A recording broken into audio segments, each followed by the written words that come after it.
parts of the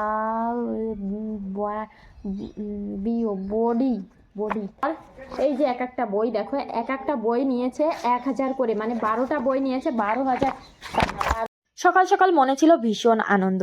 সেই আনন্দে মা ছেলে মিলে চলে গেলাম কুকুরের সঙ্গে একটু খেলা করতে। হঠাৎ করে সেই আনন্দ যে নিরানন্দে পরিণত হবে কিছুতেই ভাবতে পারিনি। এবার দেখো দুঃখের চোটে চলে গেলাম মোষ গরু এগুলোকে দেখতে। তারপর মন খারাপ করে হাঁটতে হাঁটতে এসে দেখি দোকানের সামনে কুকুরটি শুয়ে আছে। তারপর জানতে পারলাম আমার ছেলের বাবা নাকি একে রোজ 10 টাকা করে এক প্যাকেট বিস্কিট খাওয়ায়।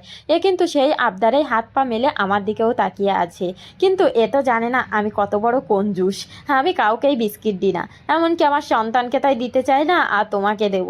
এরপর মা ছেলে মিলে দুজনে মনের আনন্দে রাস্তা দিয়ে হাঁটতে লাগলাম। হাঁটতে হাঁটতে সামনের দিকে দেখি অনেক সুন্দর ফুলটা ছিটতে গিয়ে হাতে ফুটে গেল কাঁটা। যাই হোক, কথায় আছে না, বন্যরা বনে সুন্দর শিশুরা মাতৃ কোলে, কথাটা কিন্তু একদম সুন্দর। ফুলটাকে গাছে যতটা সুন্দর লাগছে, আমি ছেঁড়ার পর এক হাতে কাঁটা ফুটে যাচ্ছে, তা না হলে ফুলটার শুধু পাপড়িটাই ছিঁড়ে আসছে। এদিকে আমাদের পার্সেলটা চলে 10-12 দিন আগে আমার ছেলের জন্য কিছু বই অর্ডার করেছিলাম। বইগুলো দেখলাম এক একটা 1000 টাকা করে নিচ্ছে। যাই হোক, 10-12 দিন পর আসলো, আমি তো মহা খুশি, দৌড়ে গেছি বইগুলো আনতে। যাওয়ার পর এই যে এক একটা বই দেখো, এক একটা বই নিয়েছে 1000 করে, মানে 12টা বই নিয়েছে 12,000 টাকা। 12টা বই 12,000 টাকা, এগুলো কি মেনে নেওয়া যায়? বইয়ের ছিঁড়ি দেখো, বইয়ের ছিঁড়ি।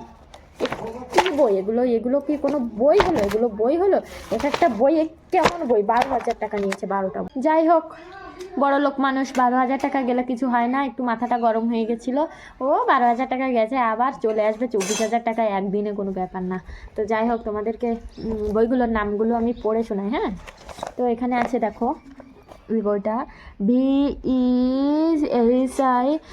ভাইকেল, এটা হচ্ছে ভাইকেল। এটা হচ্ছে BIRDS বিডস। তারপরে আছে এখানে আছে NUMBER নুম্বুইরস। এখানে আছে দেখো, এখানে প্রফিশ 1। এখানে আছে ABC। এখানে আছে জিও গড হাবেশ। এই আছে কি পার্টস অফ দ্য বডি। এই আছে কি সাফস কলেজ। এই FOLORES ফ্লোরস। আর এসে FRUITS fruits। আর এই আছে